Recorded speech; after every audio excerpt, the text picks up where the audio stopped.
ఫైనల్గా పవిత్ర and Chandrakant issue, ఆ leak అయిన చాట్ కూడా మీది, లాస్ట్లో మీతోనే చాట్ చేశారు. అసలు ఏం జరిగింది, ఏం చాట్ చేద్దాం? చందు నాకు 9 years నుంచి తెలుసు, మేము కలిసి వర్క్ చేసాము. అబ్బాయి 39 చేసేటప్పుడు ఈవిడితో పరిచయం నాకు అప్పుడే, ఆవిడతోని. పవిత్ర గారికి అబ్బాయి కూడా అప్పుడు పరిచయం లేదు నేను ఉన్నప్పుడు. నేను బిఫోర్ బిగ్ బాస్ నేను చెప్తుంది.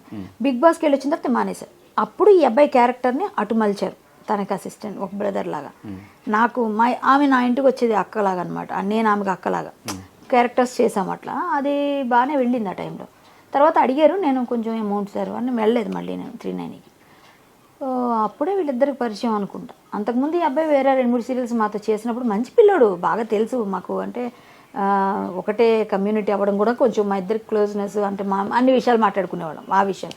సో అలా మేము మంచిగా మాట్లాడాం. లాస్ట్లో ఈ అమ్మాయి చనిపోయింది అన్నప్పుడు నేను నెంబర్ తీసుకుని మళ్ళీ మాట్లాడాను. అంతవరకు నేను మాట్లాడలేదు. పెళ్ళి అయిందన్న విషయం కూడా ఆవిడే ఒకప్పుడు చెప్పారు ఒక ప్లేస్లో. అవునా అనుకుని వదిలేసా. తర్వాత ఈ అమ్మాయి చనిపోయింది అనగా అయ్యో బాధపడతాడు కదా, పెళ్లి చేసేసుకున్నారు అన్నారు కదా, నేను ఫోన్ చేశాను. కానీ ఈ అమ్మాయికి డైవోర్స్ ఇవ్వలేదు, ఇంక ఇవన్నీ అయ్యాయి, ఇంకా గొడవల్లోనే ఉన్నారన్న విషయం కూడా తెలియదు. సో అలా అయ్యింది. చందుకి నేను అప్పుడు చాలా నచ్చజెప్పాము. మొన్న లాస్ట్ నేను బుధవారం వరకు మాట్లాడాను, లక్షవారం ఊరు వెళ్ళాను, ఆ రోజు మాట్లాడలేదు. ఫ్రైడే మాట్లాడదాం అనుకున్నప్పుడు అబ్బాయి డెడ్ బాడీగా మిగిలాడు. అది నాతో మాట్లాడినప్పుడు కూడా పిచ్చి పనులు చేయక చందు అని లాస్ట్ మెసేజ్ అదే ఉంది, మీరు చూడండి కావాలంటే. ధైర్యంగా ఉండాలి, యాదవ్ అంటే ధైర్యం అనే పెట్టాను నేను. అబ్బాయి మంచిగా మాట్లాడాడు, అక్క అక్క అనేవాళ్ళు, అయితే కళ్యాణి గారిని పిలిచాడు. మంచి పిల్లోడమ్మా అబ్బాయి, మాత్రం మంచి అబ్బాయి, మంచి వర్త్ ఉంది, బాగా డెడికేటెడ్గా పనిచేసేవాడు, డెడికేషన్ ఉంది వర్క్లో. అలాంటి పిల్లోడు. కానీ అన్నిటికన్నా నాకు ఏమో అది నాకు లేదు, అప్పుడేమన్నా నేను చూడలేదు. నాకు అబ్బాయితో అంత మరి ఇంటిమేసి లేదు, ఓన్లీ షూటింగ్లోనే.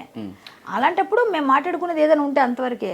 మొన్న చనిపోయినాక 3 రోజులు ఎక్కువ మాట్లాడాను నేను, ఎందుకంటే అబ్బాయి మాట్లాడుతుంటే చచ్చిపోతా అంటున్నాడు. నిమిషం ఒకసారి 10 సార్లు అర్థమైంది ఈ అబ్బాయి డిప్రెషన్లో ఉన్నాడు. నాకు తెలుసు ఆ డిప్రెషన్ పరిస్థితి. మా నాన్నగారు చనిపోయినప్పుడు నేను అంతవరకు వెళ్ళాను.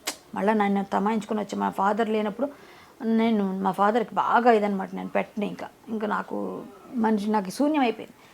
నేను వెళ్ళిపోయి వచ్చాను ఈ డిప్రెషన్ నుంచి. మనమే రావాలి బయటికి, ఎవరు చెప్పినా రాదు, అది మనం ఓవర్కమ్ చేయాలి. ఏదైనా వర్క్ పెట్టుకో, ఏదైనా చేసుకో, మళ్ళీ నీకు దేవుడు మంచి చేస్తాడని ఇట్లా అబ్బాయికి చాలా రకాలుగా చెప్పి చూశాను నేను. కానీ అబ్బాయి అలాగేనండి అన్నాడు, అన్నీ మాట్లాడాడు, ఏమో చెప్పాడు. 3 రోజులు మాట్లాడిన తర్వాత మరి సడన్గా అసలు అంత ఏదో బాధలో ఉన్నాడు కదా అనుకున్నాను, కానీ ఇంత డెసిషన్ తీసుకుంటాడు అనుకోలేదు నేను. అంటే ఒక సైడ్ మేము చూస్తున్నప్పుడు ఇటు సైడ్ వీళ్ళది ట్రూ లవ్ కాదు, ఇప్పుడు లవ్ అనకూడదు మనం. ఏదైనా ట్రూ లవ్ చేసుకున్నారు కాబట్టి ట్రూ లవ్ ఒక కోసం చనిపోయాడు అని చెప్పి ఇట్లా అనిపిస్తుంది. ఇంకో పక్కన ఆమె అన్యాయం అయిపోయింది అని అటు సైడ్ అనిపిస్తుంది. అన్యాయం అయిపోయింది కాబట్టి నేనైతే విధిలిఖితం అంటానండి. ఒకటి, ఈ పవిత్ర చావు ద్వారా ఈ అబ్బాయికి రాసిపెట్టింది మారకం, చావు. ఆమె చావు ద్వారా ఈ అబ్బాయికి రాసిపెట్టింది. సో అదే భగవంతుడు రాసిందని మీరు నేను ఆపలేమనడానికి ఇది ఒక నిదర్శనం. ఎవరైనా ఇప్పుడు నీకు ప్రాబ్లం ఉందని చెప్పగలుగుతారు. ఆ చెప్పినప్పుడు చాలామంది చెప్పుంటారు, ఎందుకంటే ఆవిడతో చాలామంది చెప్పారంట. నాకు మొన్న చెప్పిన సీరియల్ వాళ్ళనట్లు ఆవిడ వద్దండి, ఎందుకంటే ఆవిడతో నేను చెప్పాము, వినలేదు అన్నారు. ఏమైంది ఇప్పుడు? వెళ్ళొద్దు నిప్పు అంటే వెళ్ళాడు. అదేదో పోను అనుకోకుండా ఆవిడకి ఏదో బ్యాడ్ టైము, ఆవిడ చనిపోయినాక అక్కడ పిల్లలు పోను పెద్దోళ్ళు అయిపోయారు, ఇక్కడ పిల్లలు అన్యాయం అయిపోయారుగా. నీ పిల్లలు, నువ్వు చేసింది ఎంత బ్లండర్ మిస్టేక్, నువ్వు వెధవ పని చేసావు మామూలుగా అయితే.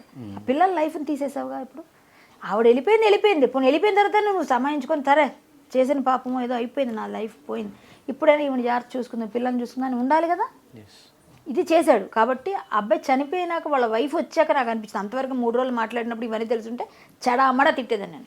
నాకు తెలియదు, తెలుసుంటే నేను ఇంకా గట్టిగా తిట్టేద్దును. అబ్బాయి కూడా ఆ చనువు ఉంది కాబట్టి ఏమీ తెలియదు. కానీ నాకు తెలియదు, ఆ తర్వాత బయటకు వచ్చిన విషయం, ఆ వైఫ్ వచ్చి మాట్లాడడం, వాళ్ళ అమ్మ నాన్న చెప్పడం, అప్పుడు తెలిసింది. ఆల్మోస్ట్ అలా అయిపోయిందండి డివోర్స్ అన్నాడు. అయిపోయింది డివోర్స్ అని అడిగాను, పెళ్ళికి పిలిచాడు నన్ను, పిల్లలని చెప్పాడు, నీ పిల్లలు పెళ్ళికి వస్తాలని కామెడీ చేశాను, చనిపోయాడు. Thank you so much Kalyani గారు. Okay, thank you.